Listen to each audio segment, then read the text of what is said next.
Bismillahirrahmanirrahim. Assalamualaikum warahmatullahi taala wabarakatuh. Alhamdulillah, wassalatu wassalamu ala sayyidina Rasulillah wa ala alihi wa sahbihi wa man wala. Subhanaka la ilma lana illa ma 'allamtana innaka antal alimul hakim. Wa la haula wa la quwwata illa billahil aliyyil azim.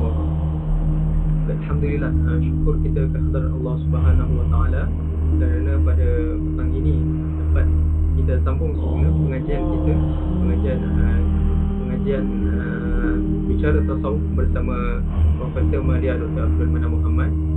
Jadi ini merupakan siri yang kelima dan siri yang terakhir. Jadi kita tak pastilah penganjur akan tambah ataupun tidak. Alhamdulillah, dalam kesempatan ini sama-samalah kita mengambil manfaat daripada Al-Fadhil Doktor, kerana yang kita maklum Al-Fadhil Doktor merupakan orang yang selayaknya untuk bercakap tentang bidang tasawuf. Jadi tanpa saya berkata panjang, saya serahkan majlis kepada Al-Fadhil Profesor Madya Dr. Abdul Manan Muhammad untuk meneruskan sesi pengajian. Falyatafaddal mashkuran ma'juran.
Pada kuliah yang lalu sudah saya jelaskan kenyataan atau kata-kata Syekh Muhammad Amin Al-Qudhi mengenai kelompok ahli tasawuf ini, iaitu mereka adalah penolong bagi makhluk, dengan arti mereka ini banyak berkhidmah, banyak melakukan sesuatu dalam usaha membantu makhluk menurut kadar yang mereka diberi kekuatan untuk melakukan semua itu. Tapi kita kena faham bahawa apa-apa pun pertolongan yang diberikan oleh mereka ini semuanya itu dalam ruang lingkup al-kasb, usaha yang dapat mereka lakukan. Mungkin usaha yang mereka lakukan itu yang tidak sama macam kita lah. Kita dari segi kepelbagaian. Contoh yang senang dan mudah untuk kita fahamnya dengan baik soalannya, supaya tidak timbul kecelaruan dan kekeliruan sehingga menyebabkan salah faham bahawa kita ini diberikan Allah kemampuan untuk sesuatu ini melakukan sesuatu atau mengambil sesuatu tindakan menurut kadar yang termasuk yang Allah Taala kurniakan kepada kita. Jadi apa-apa pun tasarruf kita ni dia tetap berada di bawah nama kasih usaha yang dapat kita lakukan. Hakikat semua di sebalik semua itu, hakikat sebenar kejadian yang berlaku itu tak lagi daripada kehendak dan iradat dan kekuasaan fitrah Allah Subhanahu wa taala. Ini kefahaman berasaskan pada akidah Ahlussunnah wal Jamaah. Contoh yang mudah yang kita nak faham di sini, macam kita sebagai manusia ni, kita juga dapat menolong orang. Menurut kadar yang kita lakukan, cara apa, ada kalanya kita tolong dengan kepandaian yang daripada kita, dengan kemahiran yang daripada kita, dengan kekuatan yang pandai yang daripada kita. Ada kalanya macam tu, ada kalanya kita tolong orang dengan cara pengaruh dan kekuasaan kita. Mungkin kita ni sebagai penguasa, sebagai orang yang berjawatan, yang ada orang yang tak bidang menguruh, kita boleh tolong orang dengan cara menggunakan kekuasaan pengaruh kita tu. Itu juga satu bentuk pertolongan. Kadang-kadang kita ni ada bentuk-bentuk kita ni ada sumber kewangan yang banyak, maka kita tolonglah dengan kemampuan kewangan kita tu. Kita tak pergi sendiri, tapi kita gunakan kewangan kita tu untuk menolong apa saja yang diperlukan, menggunakan kemampuan kewangan kita ataupun kekuasaan kita ataupun pula kita sendiri. Jadi kita sendiri pun dapat membantu dalam menolong orang dalam pelbagai bentuk. Awliya macam tu. Jadi mereka ni macam kita, tak lebih daripada kita. Mereka ni ada bentuk-bentuk pertolongan yang tersendiri yang mungkin bukan milik kita. Sebagai contoh, mereka ni dapat menolong makhluk dengan doa-doa mustajab mereka ni, dengan doa mustajab, dengan kekeramatan yang Allah Ta'ala kurniakan kepada mereka. Tapi kita kena ingat, semua itu adalah tidak lebih daripada martabat al-kasri, apa yang dapat kita usahakan. Tapi hakikat sebenarnya di sebalik semua itu tak lari daripada takdir Allah, tak lari daripada kekuasaan dan kehendak Allah, kudrat iradat Allah. Ini kita memang biar jelas di sini, kehendak Allah. Jadi itu yang perlu kita fahami berkait dengan awliya ni menolong makhluk dengan mustajab doa mereka. Saya beri contoh, kita nak tengok satu dalil yang mudah. Mustajab mereka ni tentang doa mereka ni, tapi antaranya ada riwayat yang menyebut tentang mereka ni, tentang golongan ni, antaranya ada riwayat yang menyebut Nabi ada menjelaskan bahawa ada orang tertentu, rubba asy'asa aghbara zitimraini law aqsama 'ala Allah la abarrahu. Ini antara kelebihan yang Allah Ta'ala beri kepada awliya, yang dengannya lah mereka dapat menolong makhluk. Kelebihan kita mungkin tak ada lah kelebihannya kita dengan cara lah kita sendiri, tapi semua itu merupakan usaha kita, atau kita namakan istiarat sebagai tasarruf. Tasarruf ni tindakan kita untuk melakukan sesuatu. Jadi ada setengah orang dia memahami bahawa awliya ni dapat menolong makhluk ni dengan suatu kuasa tertentu yang bersifat autonomi. Itu bukan akidah Ahlussunnah wal Jamaah. Itu tu sudah bertukar menjadi akidah Qadariyah. Kelompok Qadariyah yang disebut dalam riwayat Abu Daud, innahum majusu hazil ummah. Mereka tu ada kelompok majusi bagi dalam umat, di kalangan umat ni. Bukan faham seperti itu. Jadi saya cuba nak jelaskan supaya tidak timbul kekeliruan inilah. Saya nak sempurnakan riwayat tadi. Rubba asy'asa aghbara zitimraini law aqsama 'ala Allah la abarra. Ada kalanya seseorang itu orang yang kusuk masai, kemudian memakai pakaian yang compang-camping. Ini memperlihatkan keadaan orang yang sama ada dia ahli ibadah ataupun dalam masa yang sama dia juga orang yang fakir lah. Fakir, miskin, susah, tapi memiliki jiwa yang baik. Sebab apa disebut lau aqsama 'ala Allah. Aqsam Allah menurut faham ahli tasawuf ada merupakan satu rahsia kerohanian yang dia lebih bersifat doa yang mustajab. Lau aqsama 'ala Allah la abarrahu. Pasti diperkenankan, ditunaikan. Ini satu bentuk. Demikian juga dalil yang mudah yang biasa kita faham, kalau kita rujuk balik kepada hadis taqarrub tu, bila manusia itu mendekatkan diri kepada Allah, ditakbir dengan suatu bahasa yang kita tak boleh nak terjemah secara literal dia tu, nanti dia akan bawa kepada kefahaman yang salah. Fa idza ahbabtuhu kuntu sam'ahu alladhi yasma'u bihi wa basaruhu alladhi yubsiru bihi wa yadahu allati yubtishu biha. Apabila aku kasih kepada seorang hamba-ku, akulah menjadi penglihatan dia, yang dengan dia melihat. Aku yang menjadi pendengaran dia, yang dengan dia melihat. Akulah yang menjadi tangan dia, yang dengannya dia memukul. Yabtishu biha wa rijlahu allati yamshi biha. Akulah yang jadi kaki dia tu, yang dengan dia berjalan. Kalau kita faham hadis ni secara literal, secara zahir, memang dia membawa kepada akidah yang salah, iaitu manusia jadi Tuhan, Tuhan jadi manusia. seperti itukah kita nak faham? Tidaklah, tak ada orang yang faham seperti itu. Ahli tasawuf pun tak faham seperti itu. Apatah lagi ulama-ulama lain. Tak ada orang. Tapi hadis ni diterima kerana sanad periwayatan ni sangat kuat. Masyhur dikenali hadis ni, hadis taqarrub ni. Dari segi sanad dia tu. Tapi macam mana kita nak faham?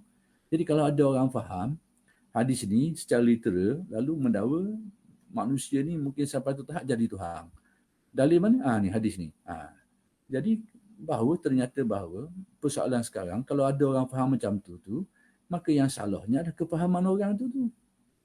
Apakah kita nak kata disebabkan orang yang faham macam tadi tu, faham semacam itu tu, kerana dia faham literal Al-Quran secara zahir. Memang secara zahir makna macam tu. Tapi boleh kita faham macam tu? Tak boleh. Sebab apa? Dia berlawan dengan dasar-dasar akidah yang dinaskan di dalam ayat-ayat dan hadis-hadis yang muhkamah, yang jelas, yang terang. Jadi berarti hadis-hadis seperti ini dia ada makna yang perlu ditafsir secara yang selaras dengan dasar-dasar akidah yang dinaskan secara muhkamah tadi tu. Jadi persoalannya timbul sekarang, bila berlaku ada orang faham macam tadi, dia kata manusia boleh jadi Tuhan satu peringkat, lalu berdalilkan dalil tadi secara literal, macam mana kita? Jadi masalah kesalahan tu, kesalahan tafsiran orang tu. Apakah kerana kesalahan dia tu, kita nak menyalahkan hadis tu juga? Tidaklah. Jadi persoalan yang banyak perkara yang berlaku sebenarnya kadang-kadang tafsiran yang salah. Dan semuanya tu merujuk kepada orang hadis, tafsiran tu salah. Jadi takkanlah tafsiran orang hadis salah menyebabkan Quran tu kita nak salahkan juga, hadis nak salahkan juga itu. Jadi yang salah itu tafsiran orang itu. Maka kena balik pada tafsiran yang betul lah, yang muafakat dengan asas-asas akidah, asas-asas syarak kita dan sebagainya. Itu sudah sedia maklum lah dalam memahami dalil-dalil agama ni. Jadi kita tengok dalam hadis tadi tu, hadis taqarrub tadi tu, tengok di hujung ni apa yang Allah Taala firman dalam hadis ni, hadis kursi. Dalam hadis ni apa yang dikatakan, wala in ista'adzani la'u'azi'annahu. Kalau dia minta tolong dengan aku, pasti aku pasti akan tolong dia. Kalau dia minta tolong dengan aku. Wala in sa'alani la'utiyannahu. Kalau dia minta dengan aku, pasti aku beri. Kalau orang tengok rahsia bahasa Arab, dia ada unsur takkid, ayat-ayat takkid tu kuat di situ. Kalau dia minta la'utiyannahu, pasti aku akan beri. Pasti la'utiyannah. Ada dua takkid di situ paling kurang. Pasti aku akan beri. Maksudnya mustajab. Kalau dia minta tolong la'u'izannahu, pasti aku akan tolong dia, aku akan jaga dia. Ini rahsia-rahsia aulia, doa mustajab. Maka ahli tasawuf dalam menghuraikan hal-hal seperti ini, banyaklah istilah-istilah mereka itu. Tapi tak lagi daripada perkara-perkara tadi. Pokok-pakarnya semuanya itu adalah merupakan permohonan mereka minta tolong dengan Allah dan mereka itu mustajab. Namalah tak nama tasarrufat ke apa-apa ke, itulah tak lagi daripada ruang lingkup itu. Jadi saya panjangkan sikit ayat pertama panjang hari ini ni, tak apalah, mudah-mudahan perkara tidak menimbulkan kecelaruan. Baik. Kemudian kata Syekh Muhammad Amin Kurdi lagi, mereka juga mereka juga merupakan poros bagi keumuman kondisi rohani makhluk, yakni ahwal, kerana kehadiran mereka menyertai kebenaran.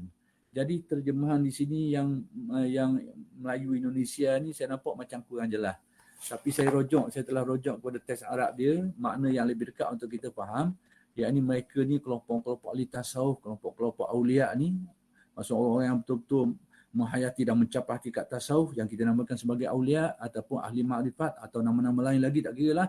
Mereka ini adalah orang yang berkeliling, berlegau ke mana-mana, yang mana dalam kebanyakan keadaan mereka itu, mereka adalah berpaksi kepada kebenaran. Maksud kehidupan mereka ni berpaksi, berpaut kepada kebenaran. Dalam apa juga keadaan mereka pun, semuanya pada dasarnya mereka berada atas paksi kebenaran. Itu yang nak digambarkan oleh Syekh Muhammad Amin Al-Kurdi dalam muqaddimah bab tasawuf ini. Baik, kemudian At-Tayyibi berkata, seperti yang dinukilkan oleh Syekh Muhammad Amin Al-Kurdi, seorang ulama ni ahli ilmu lah, orang yang alim, meskipun dia amat mendalam ilmunya, mungkin dia ni alim sungguh lah, mendalam, menguasai ilmu, pengetahuan yang sangat luas dan mendalam, hingga tidak ada yang menyamai zamannya. Yakni kealiman dia tu sampai ke satu tahap, orang paling alim sekali lah, katakan juara lah. kawasan tu. Ataupun di negeri tu ke, ataupun di wilayah tu orang yang alim, sehingga pada zaman dia tu, ataupun lebih alim daripada itu lagi, sehingga andai kata pada zaman dia tu tak ada dah orang yang lebih alim daripada dia. Sekiranya ada orang alim macam ni, tidak pantas merasa puas. Yang ni tidak patut. Tak patut dia rasa cukup dengan ilmu yang dia ada. Sebab apa? Kerana ada aspek-aspek lain yang mungkin perlu dipenuhi. Tidak pantas dan tidak patut merasa puas dengan ilmunya sendiri. Jadi kalau dia alim dengan erti menguasai ilmu pengetahuan lah.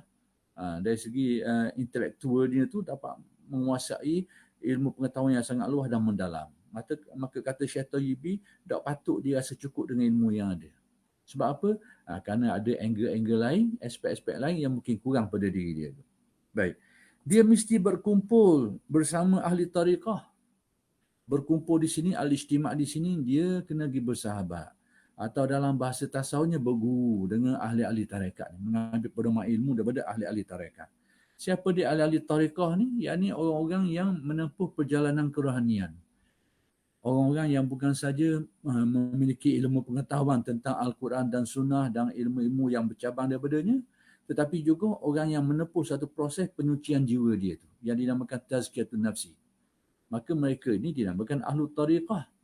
Orang yang menempuh perjalanan rohani. Perjalanan iaitu proses penyucian jiwa manusia ni sehingga dapat membuang hijabnya, lalu mencapai tahap kesucian dan bertambahlah keyakinannya terhadap Allah. Atau bahasa mudah, jiwanya menjadi semakin murni sehingga mencapai dalam istilah ahli tasawuf dipanggil hakikat atau makrifat atau nama-nama lain lagi.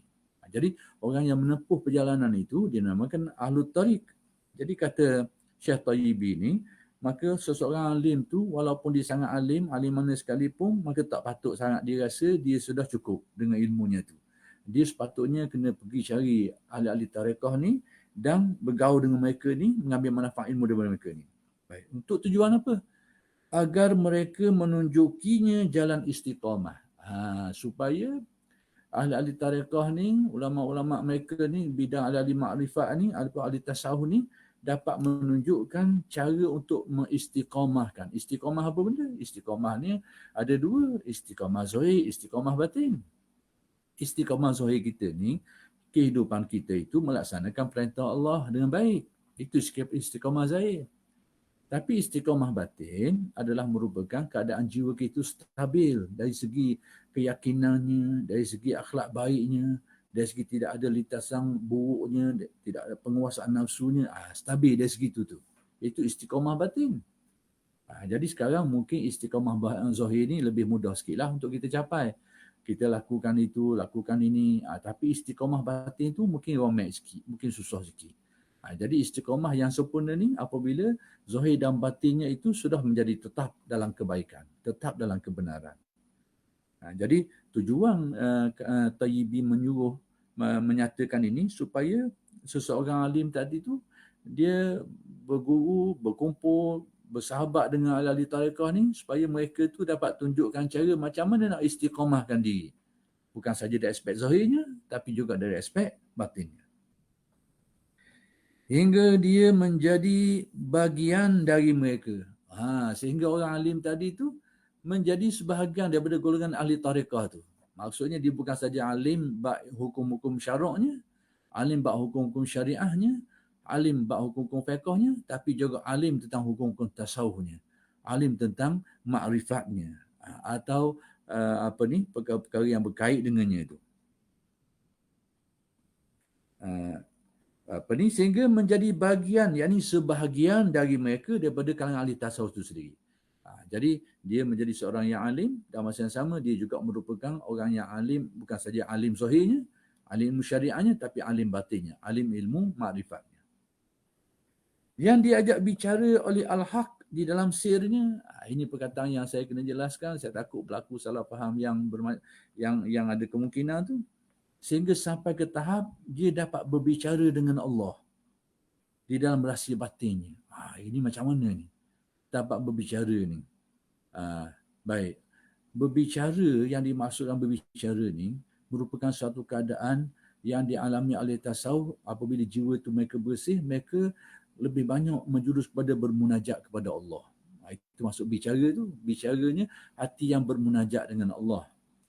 Kalau kita nak faham secara mudahnya, orang yang mencapai satu tahap dapat menyelami apa yang disebut tentang apa yang disebut dalam satu riwayat mengenai Al-Fatihah. Kita ambil mudah, contoh mudah lah. Jadi orang yang dapat menyelami keadaan tu. Keadaan macam mana? Kita sendiri tahu bila kita baca Al-Fatihah, kita baca Bismillahirrahmanirrahim, bacaan kita. Riwayat menyebut bagaimana Allah Ta'ala sambutnya tu. Alhamdulillahirrabbilalamin. Kita sebut. Riwayat menyebut bagaimana Allah Ta'ala sambutnya tu. Jadi kita sekarang baca Fatihah. Tapi kita tahulah bila kita baca, maka demikian Allah Ta'ala menyambutnya dari segi bacaan kita tu. Tapi kita sendiri tak tahu benda tu. Cuma oleh kerana dia beritahu dalam riwayat. Kita baca iyyaka na'budu wa iyyaka nasta'in, Allah Ta'ala ada sebut di sebalik tu. Disebut dalam riwayat ni. Saya sebut dalam riwayat tentang surah Fatihah tu. Bila kita baca begini, Allah Ta'ala pun kata macam ni. Jadi sekarang, kita baca surah Fatihah tu. Tapi bagaimana di sebalik semua tu Allah Ta'ala katakan kita tak dapat menyelaminya. Maka yang dikatakan orang yang dapat berbicara dengan Allah ni dapat menyelami sebahagian daripada makna-makna tu. Itu contoh mudah kita nak memahamilah. Berbicara ni, baik. Persoalan berbicara ni macam ni. Kita sedia maklum bahawa Allah Ta'ala ni bersifat kalam. Kadang-kadang ni isu timbul juga, saya kena jelaskan sikit lah. Allah Ta'ala bersifat kalam. Dan kalam Allah Ta'ala itu tidak menyerupai sesuatu, tidak berhuruf, tidak bersuara dan sebagainya. Lalu macam mana kita boleh berbicara dengan Allah? Jadi hendaklah kita faham bahawa berbicara ni dengan makna seseorang tu bermunajat, Allah Ta'ala menzahirkan ataupun mentajallikan sesuatu yang dapat difahami oleh seseorang tu. Sehingga dia seolah-olahnya berbicara dengan Allah Subhanahu Wa Ta'ala. Sebab itu saya kerap kali bila saya sebut persoalan-persoalan ini, saya terpaksa perkukuhkan dengan dengan kerangka makrifat ahli tasawuf. Saya takut kadang-kadang berlaku salah faham sehingga menjadi cambar. Atau dia cambar. Cambar ni jadi capu aduk belaka. Jadi kerangka perkara asas untuk memahami persoalan-persoalan yang agak dalam sikit lah, romek sikit atau khusus sikit dalam tasawuf ni adalah kita kena faham kerangka makrifat ahli tasawuf. Pada dasarnya kerangka makrifat ahli tasawuf ni ada sebahagian yang dinamakan ma'rifatul haqiqah, mengenal hakikat sebenar Allah. Yang ni prinsip dia laisa kamitslihi syai'. Tidak ada sesuatu yang serupa dengan Allah. Usul disebut al-ajzu 'anil idrak. Tak mampu nak kenal ada hakikat Allah Ta'ala tu, bolehlah tu, sampailah tu. Menurut apa yang dikehendakinya. Kalau dalam ungkapan Nabi kau, la uhsi sana'an 'alaika. Aku tak mampu nak sanjung kau ya Allah dengan sebenar-benar sanjungan. Tak mampu. Kenapa? Kerana Allah Ta'ala sirrul asrar, rahsia segala rahsia tak mampu dicapai di dunia ini. Jadi apa yang kita capai itu bahagian yang kedua nanti yang akan saya sebut rekas sikit ni. Saya nak beritahu kerangka makrifat ahli tasawuf ni biar kita jelas. Hakikat Allah Ta'ala kembali kepada asalnya itu, iaitu tanzihnya itu, kesucian dia itu laisa kamitslihi syai'. Kalau bahasa usul dia mukhalafah lah, sifat mukhalafah ni. Tapi yang kedua, kerangka yang kedua ni iaitu ma'rifatul haq, mengenal kebenaran dia tu. Bukan mengenal hakikat dirinya, kebenaran dia tu. Maka dalam aspek-aspek yang berkait dengan berbicara ni, itu masuk bahagian kedua tu. Mengenal kebenaran Allah. Yakni kita kenal Allah Ta'ala menurut apa yang Allah Ta'ala zuhirkan kepada kita. Pada itulah dapat kita kenal Allah. Tapi bukan kenal hakikat dirinya itu tak mampu dicapai oleh kita kecuali di akhirat nanti. Yang dinamakan sebagai ru'yatullah. Sekarang contoh mudah. Saya cuba nak sikit lagi, perkemah sikit perkara ini lagi supaya kita tak jadi keliru. Macam kita tahu Allah Ta'ala bersifat maha kuasa, kudrat. Kalau kita tengok hakikat kudrat Tuhan tu, tak pernah kita tengok. Hakikat tak tahu pun bukan hakikat sebenar. Tapi dah kita faham, ke mana? Kita faham berdasarkan tajalli. Apa yang Allah Ta'ala zahirkan makna kekuasaan tu dengan bercerminkan kepada makhluk ni. Sebagai cerminan dia. Daripada cerminan makhluk ni memahamkan kita tentang kudrat dan kekuasaan Allah. Itulah qada yang kita boleh kenal. Tu kenal cara tu panggil dengan kalau tasawuf panggil tajalli, kalau usuluddin dipanggil kenal dengan jalan istidlal. Mengukakan dalil-dalil. Kalau kuat akal, dia akan jadi istidlal. Kalau kuat pandangan batin, ingatan hati, renungan batin manusia itu jalan ahli tasawuf panggil gitu. Baik. Jadi sekarang balik kepada sir. Kata Tayyibi ni, bahawa disuruh supaya apa? Supaya ahli-ahli tarekat ni dapat menunjukkan kepada orang alim tadi tu jalan untuk mengistiqamahkan zahir dan batin dia. Sehingga dia juga menjadi segolongan di antara ahli tasawuf atau ahli makrifat tu.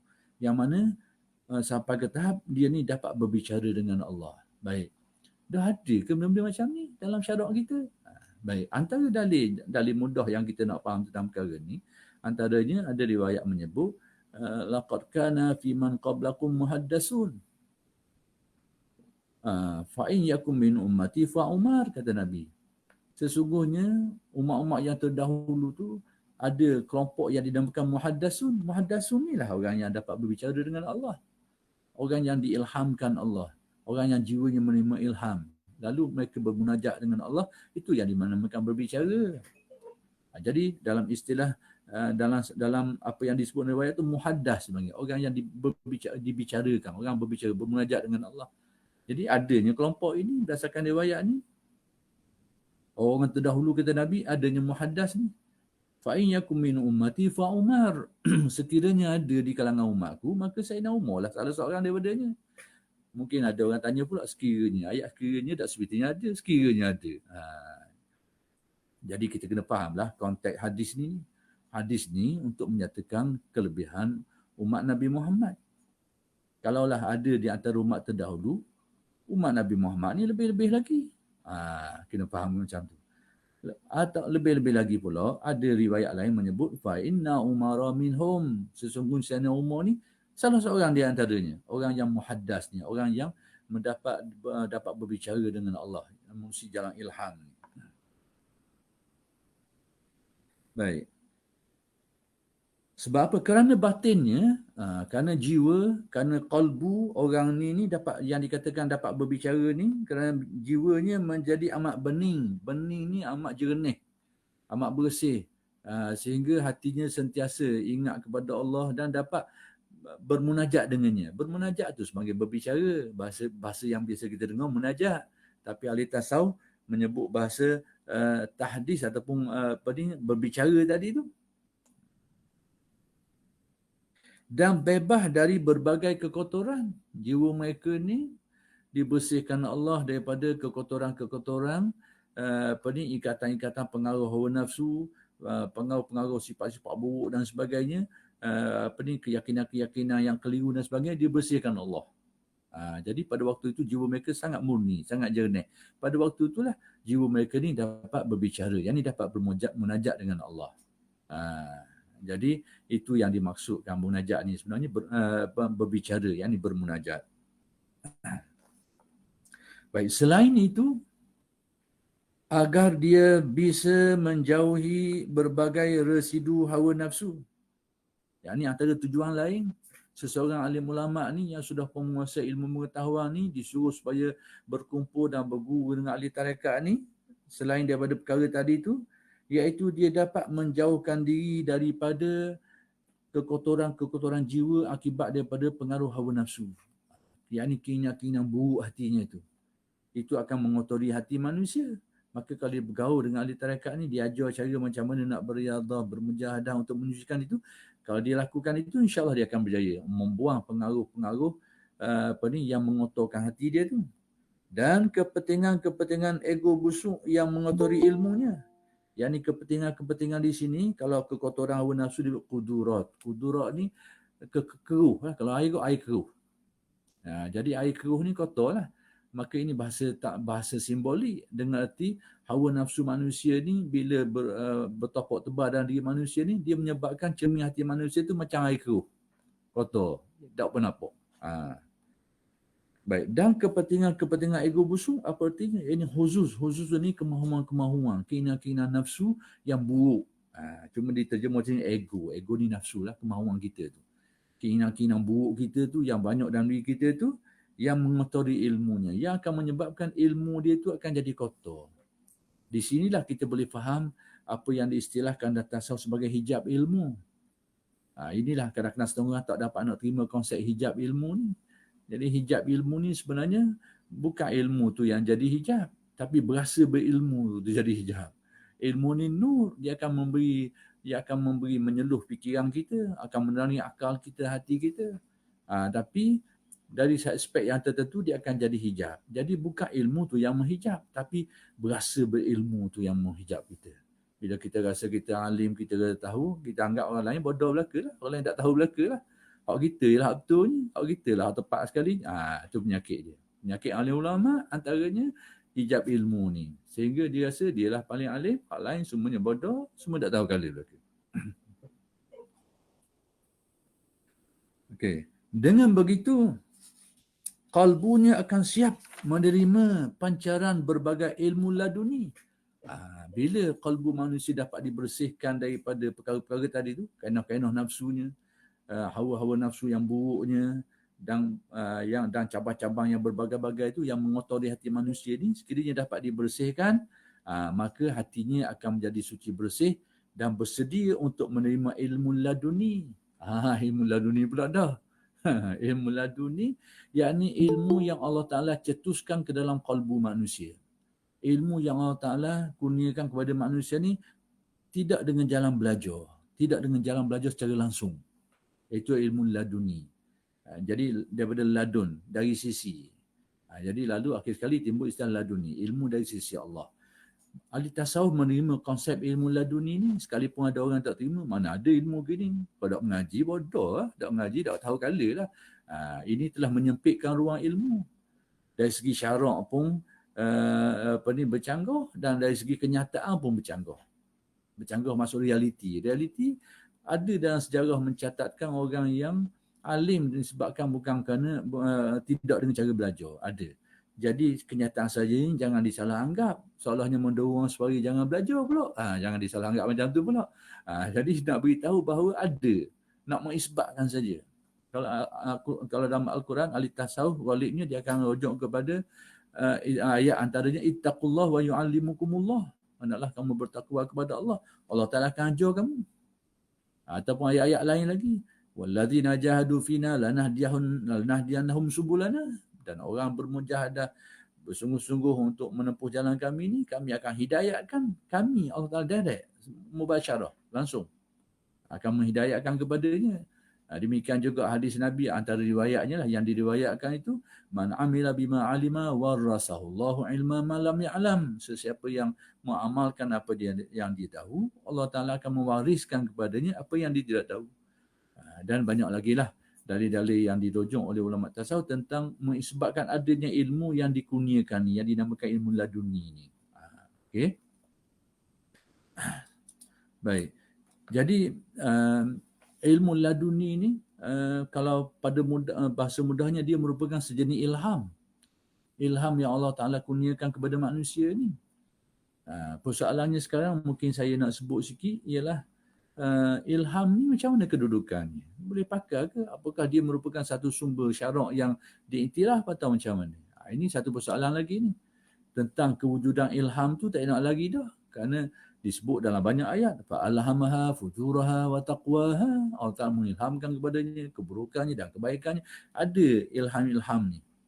Kalau dalam hadis, Nabi menjelaskan ada satu hadis yang agak jelas tentang perkara ni. Dan diri manusia ni, kata Nabi, lammatan, ada dua bisikan. Bisikan ni maksud ilham lah. Lammatu minal malak. Wa lammatu minal syaitan. Bisikan daripada malaikat, itu ilham. Tapi ada juga lammatu minal syaitan. Bisikan daripada syaitan ini. Semua ini merupakan hal-hal yang berkait dengan masalah laduni atau ilham ni. Cuma saya nak terangkan di sini persoalan yang mungkin timbul berkaitan dengan ilham ni. Macam mana kedudukan ilham dalam syarak ni? Apakah dia merupakan satu benda yang tersendiri, yang boleh dipakai, tak berkait lagi dah dengan Quran dan hadis dan sebagainya? Tidak seperti itu. Kita kena faham bahawa ilham ini sebenarnya adalah sebagai pengukuh kepada syarak. Dia bukan independen, dia bukan tersendiri, tapi dia pengukuh. Baik, sebagai contoh saya nak beritahu. Dalil Al-Quran dan hadis ni, alim ulama fuqaha ni, orang yang faqih, yang alim ni, dengan ketajaman akal mereka tu, dengan kekuatan, dengan hafalan mereka yang kuat, dengan ketajaman berfikir mereka tu, dengan analisis mereka yang jitu tu, menyebabkan mereka ini dapat memahami dalil-dalil syarak secara yang lebih mendalam, apa yang tak dapat dipahami oleh orang lain. Sebab tu taraf alim dengan taraf faqih lain. Alim ni dia tahu, dia ibarat agak macam orang alim ni, ibarat orang yang orang yang memiliki bahan mentah lah. Sayur ada, daging ada belaka kedai dia tu, bahan mentah tu. Cik suruh dia masak tom yam. Tak erti sekarang. Tahulah bahan-bahan tom yam ada belaka kedai dia. Itu banding orang alim. Dia tahu banyak benda.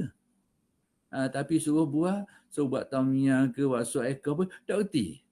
Kalau you buat, you campur bahan rambang. You jadi sup lain, you jadi bahan rambang. Berarti orang yang tahu benda ni faqih. Tahu nak Allah nak guna bahan-bahan lada banyak mana, hak ni banyak mana, itu faqih, tahap faqih. Kalau ahli dia tahu belaka, kedai dia tanya ada belaka dah kedai dia tu, serai ada belaka. Tapi suruh masak tak erti. Maka nak masak ni ada orang tarah ahli lain yang dipanggil faqih. Faqih ni tahu ni makanan ni lada nak tak banyak mana, bahan apa nak suruh rasa timbul gini ni. Itu faqih. Sama juga dalam keilmuan Islam. Yang tahu menghafal Al-Quran, menghafal hadis, umpama alim. Tapi ada satu tahap yang disebut faqih ni, dan bukan semua orang boleh begini. Dia kerana dia anugerah Allah dari segi ketajaman berfikir dan kekuatan analisa dan sebagainya tu, yang boleh menggarap dari dalil tu dan mengambil banyak formula ataupun istimbat banyak perkara di sebalik dalil-dalil tu. Nak mengadu dalil-dalil yang pelbagai ni, ada yang kadang-kadang nampak bertentang dan sebagainya, ada yang umum yang khusus, nak faham dia tu tak mudah. Itu kepakaran faqih. Jadi saya nak kabarnya bahawa fungsi akal, ketajaman akal yang terlalu pada fuqaha ni menjadikan dia dapat faham Al-Quran dan hadis secara lebih mendalam. Maka demikian juga ilham. Saya nak kabar ilham status dia tu. Demikian juga ilham. Kalau di kalangan fuqaha, faqih tu, Allah Ta'ala beri kekuatan akal dia tu, nazar, pandangan akal yang dalam tu, menjadikan dia boleh faham Quran, faham hadis dengan cara yang lebih baik, lebih teratur, lebih dalam. Maka dalam tasawuf, ilham seperti itu juga. Dia menjadikan ulama-ulama tasawuf ni dapat menyelami banyak rahsia-rahsia di sebalik ayat-ayat Al-Quran dan hadis tu. Dapat menyelami dia tu. Dengan kekuatan, dengan ilham tadi tu. Itu kepentingan ilham. Menjadikan orang dapat memahami banyak rahsia-rahsia di sebalik ayat Al-Quran dan hadis-hadis Nabi Muhammad SAW. Jadi itu yang dimaksudkan. Okey, balik berdasar balik. Berbagai ilmu laduni, bila dia berjaya menyucikan batin, membersihkan hati, Allah Ta'ala akan melempahkan ilmu laduni, yakni ilmu kurniaan dia tu, dan pengutipan langsung dari lentera cahaya kenabian, yakni mishkat anwar an-nubuwah. Apa erti ni? Yakni dapat mengambil ilmu secara langsung daripada pelita cahaya kenabian, mishkat anwar an-nubuwah. Apa makna semua ni? Kita sedia maklumlah bila sebut Nabi ni, pelita kenabian dia itu adalah merupakan wahyu. Nabi ni orang terima ilmu menerusi jalan wahyu. Itu masuk pelita kenabian. Ilmu yang diperolehi dengan jalan-jalan wahyu. Maka selain daripada Nabi ni, pelita mereka ni yang seumpama ni daripada neraca yang sama, daripada kelompok yang sama tu, dinamakan ilham. Cuma tinggal lagi wahyu tu terjamin betul, tak akan salah semata-mata. Adapun ilham, sumber dia tu lebih kurang, sumber dia, tapi tak ada jaminan betul salah. Sebab tu orang dapat Islam, kaedah ilham dalam syarak ni, iaitu apa-apa ilham yang dia dapat, dia kena rujuk kepada ilmu-ilmu asas yang lain. Dia kena rujuk kepada Al-Quran dan hadis. Tengok keselarasan ilham dia tu. Nak tahu boleh pakai ke tak, selaras ke tak. Itu dia kaedah ilham. Dia bukan satu yang independen. Dia sesuatu yang tetap berpaksi pada Quran dan hadis. Dan fungsinya seperti yang saya katakan tadi lah. Fungsinya dia sebagai suatu instrumen lah yang dapat menjadikan seseorang yang dapat tu dapat menyelami banyak rahsia-rahsia di sebalik ayat Al-Quran dan hadis Nabi secara ilhamnya. Cuma pastikan bahawa ilham tu tidak ada percanggahan dengan Al-Quran dan hadis Nabi SAW. Baik. Kemudian kata At-Tayyibi lagi. Menurut At-Tayyibi, biasanya predikat seperti ini, yakni ciri, sifat seperti ini, tidak mudah dicapai. Maksudnya sekalipun diberitahu dari segi teorinya, begitu-begitu nampak mudah. Yalah. Tapi kata Tayyibi, nak sampai kepada apa yang disebutkan tadi itu, tak semudah itu. Tidak mudah dicapai. Kecuali dengan bimbingan seorang syekh yang sempurna. Kecuali dibimbing. Ditunjuk ajar. Macam oleh seorang guru yang berkemahiran tinggi. Ataupun yang berkelayakan lah, yang berkeahlian. Maksud sempurna di sini, kadang-kadang ada juga orang kita ni salah guna istilah Mana boleh Syekh yang sempurna, tak ada sempurna, Allah Ta'ala je sempurna pula dah. Jadi kita kena fahamlah penggunaan perkataan. Kalau sempurna ni sebuah kepada Allah Ta'ala, memanglah makna tak ada sikit pun kekurangan. Tapi bila perkataan sempurna ni dipakai kepada manusia, berarti ada kefahaman yang sesuai dengan dia. Sempurna ni dengan masuk orang yang mencukupi persyaratan. Tu panggil sempurna. Kadang-kadang saya pernah dengar orang marah pakai ni, ada seorang manusia yang sempurna. Ada sempurna Allah Ta'ala saja. Ni gambar dah ni. Penggunaan bahasa. Bila sebut manusia ni, kita fahamlah kehendak dia tu. Orang yang memenuhi kriteria tu panggil sempurna. Kalau makan 100. Makan dia 100. Tapi orang makan 100 tak berarti dia tahu belaka. Cuma dia boleh jawab. Soalan-soalan tu boleh jawab belaka. Itu sempurna. Tapi kita dah kata dia tahu belaka, tak. Sebab hakikat sebenar bukan dia sempurna yang hakiki. Ini kita faham istilah penggunaan ni. Saya sebut tu sebab pernah timbul isu ni. Kata mana ada manusia sempurna. Pula dah. Baik. Syekh yang mengetahui cara-cara penyembuhan berbagai penyakit jiwa. Jadi dia ada pengalaman, dia ada ilmu yang tahu cara-cara macam mana nak baiki kalbu kita dan nak menyucikan dia. Dia ada kaedah-kaedah, kemahiran tu. Mengetahui cara penyuciannya, tahu pula cara macam mana nak sucikan dia. Penyakit dia tahu. Kemudian cara nak cuci, dia tahu dan dia ada pengalaman. Macam doktor lah, sama lebih kurang. Dari berbagai jenis, dari berbagai najis dan yang bersifat maknawi. Yakni macam mana nak cuci kalbu kita ni daripada perkara-perkara buruk yang sifatnya maknawi lah. Buruk dia tu dia dibahasakan sebagai seumpama najis. Tapi najis kita faham lah, najis benda yang fisik ataupun benda yang zahir. Maka di sini guna bahasa isyarat dia. Kekotoran hati kita tu diumpamakan macam najis. Itu dia. Sebab tu disebut najis yang bersifat maknawi. Yang ni bukan najis sungguh lah. Iaitu sesuatu kekotoran yang diumpamakan macam najis. Baik. Serta memiliki hikmah. Yang ni memiliki kebijaksanaan untuk mendidik tadi tu. Mendidik. Maksudnya ini berlaku dia perlu manusia ni sebab manusia ni tak sama. Hati manusia pun tak sama. Orang rupa manusia tak sama, hati perut pun tak sama belaka.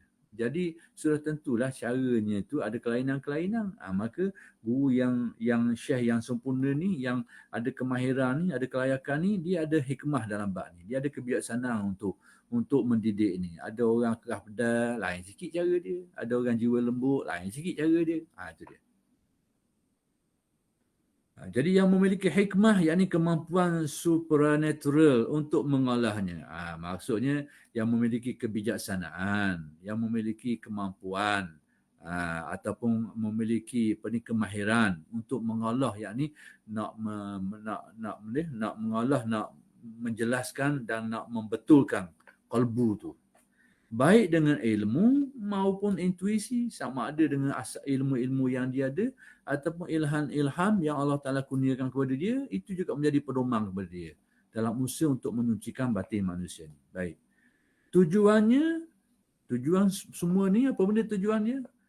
Agar nafsu yang memerintah kepada kejahatan, ini supaya nafsu manusia ni yang cenderung, yang terpaut, yang mendorong, yang terikat dengan kejahatan tu dan racun-racunnya tu, yakni keburukan-keburukan yang dihasilkannya tu, yang tersembunyi bisa keluar, yakni boleh keluar dari dalam hatinya. Itu tujuan dia. Tujuan supaya sifat-sifat buruk, kaedah-kaedah nafsu, sifat-sifat sifat akhlak-akhlak yang buruk dan sebagainya yang menghijab hati manusia ni dapat dikeluarkan di dalam kalbu dia tu. Jadi nak keluarkan dia tu tidaklah semudah itu. Kita nak keluar benda-benda yang bersifat fizik mungkin mudah sikit lah. Mudah sikit berbanding benda yang tak nampak ni. Hak nampak ni senang, macam masuk selumbar, nampak selumbar tu. Cari apa-apa sikit lebih mudah lah sebab benda nampak depan mata. Hak payah sikit ni bila benda tu tak nampak depan mata.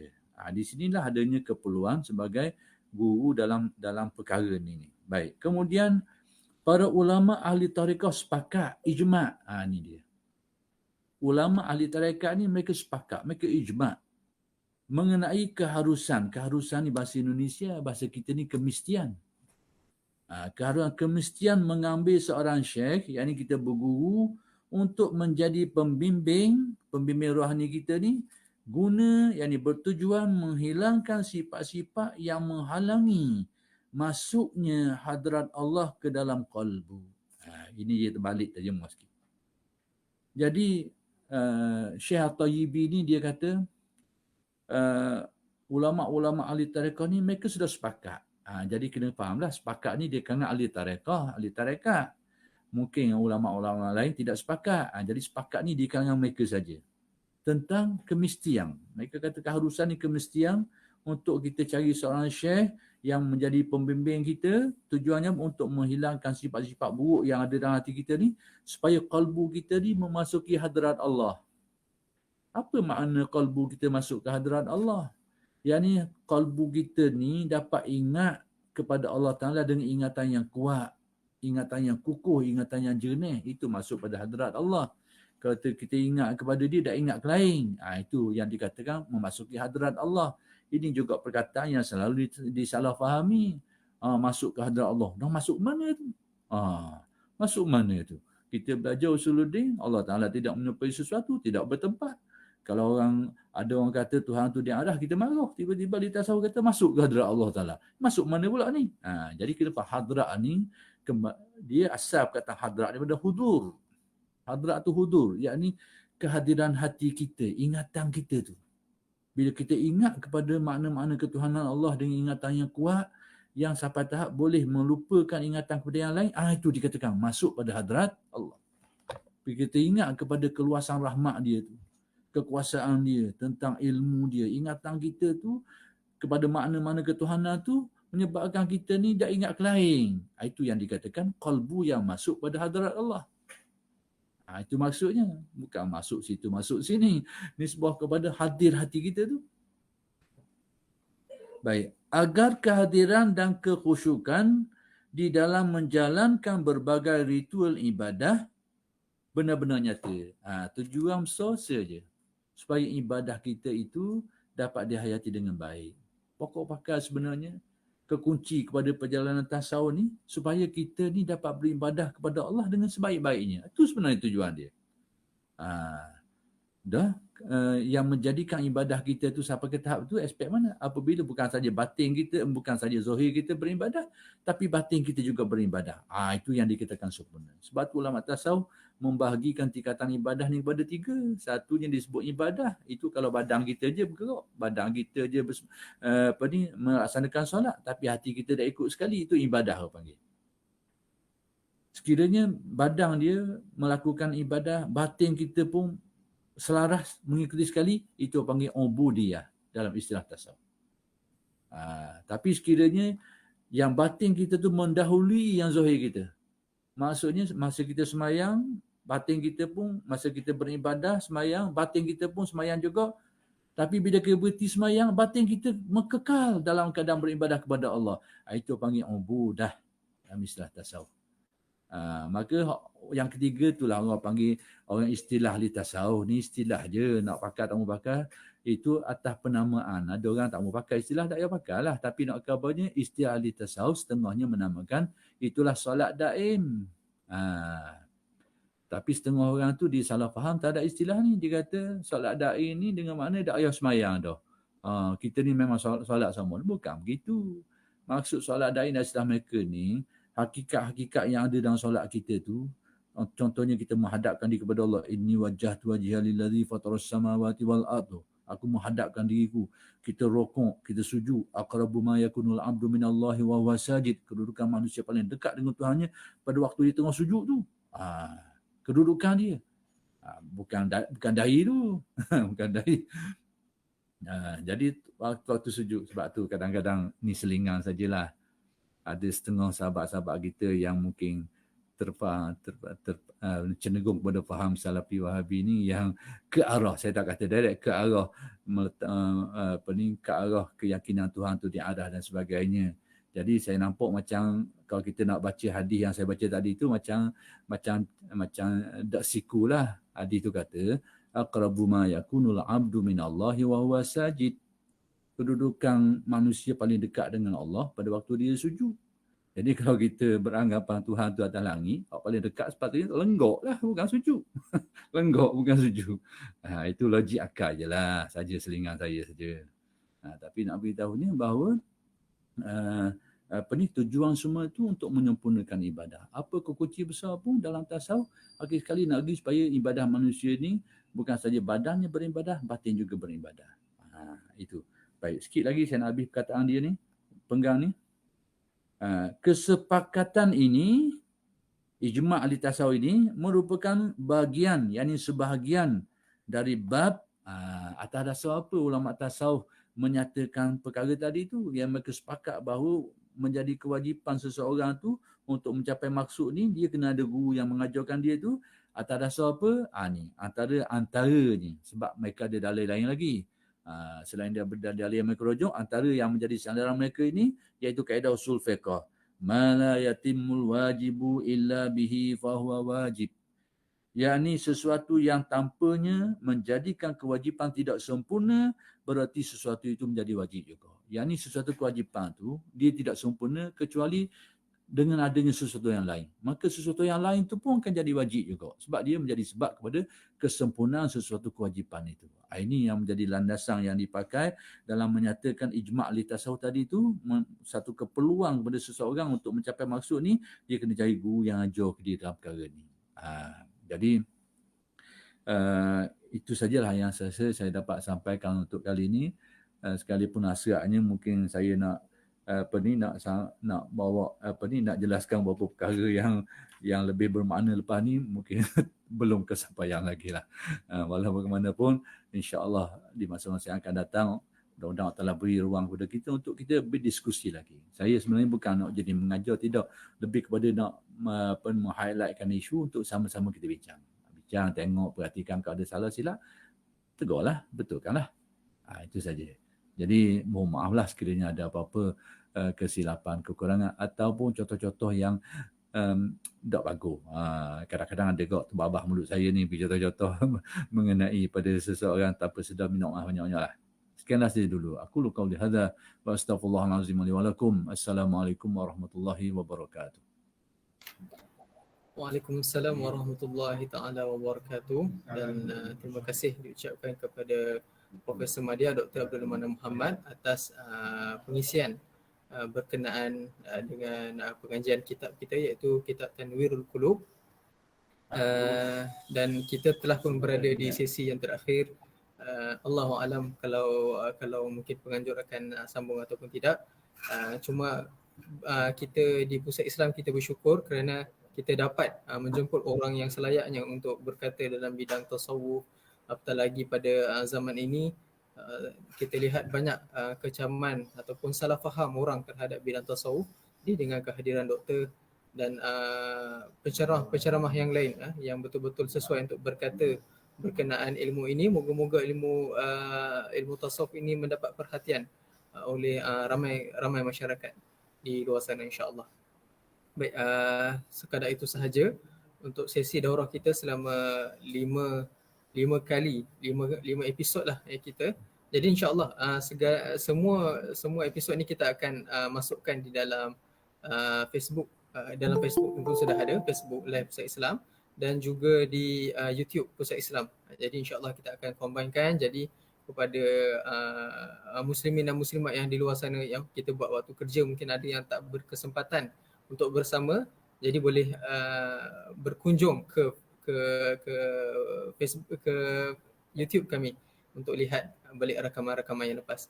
Jadi kita harap dengan sesi kali ini dapat memberi manfaat kepada muslimin dan muslimat, dan berkemungkinan ini mungkin permulaan dan mungkin akan ada lagi daurah-daurah ataupun pengajian-pengajian yang akan kita susun berkenaan dengan ilmu-ilmu tasawuf dan yang lainnya, insya-Allah.